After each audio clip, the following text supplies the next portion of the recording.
over different states that are hiking taxes right now are saying, I'm not paying taxes. Now, when they say that, they're not saying that bluffing. They're literally moving, picking up and leaving the state. So let's just walk through a common sense scenario for you.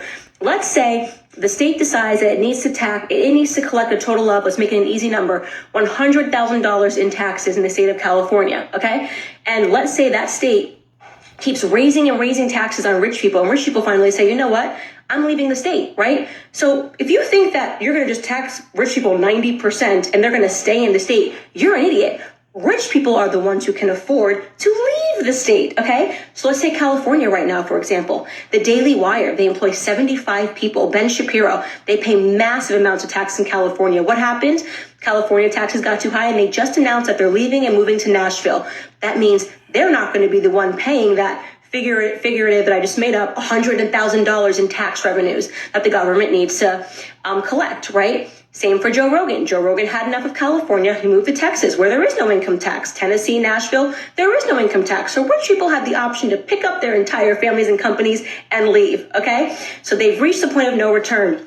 Same for Charles Schwab, a billionaire, right? Lived in California forever, his whole life. All of that money you're actually collecting from a billionaire in your state. California got out of hand, so what did Charles Schwab do? He picked up Schwab Corporation and he moved it to Texas where there is no income tax, right? That's the end of that story. Elon Musk saying he's picking up and leaving Tesla because of taxes and COVID-19 restrictions.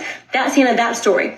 So what happens when a government, okay, because you guys need to understand this, when a government taxes rich people so much that they all leave? Do you think the government then turns to the poor people and says, well, it looks like all the poor people are gone, so we're just going to have no more taxes, I guess? No, you fools. That's not what happens. What happens is the government then turns to the poor people and raises their taxes.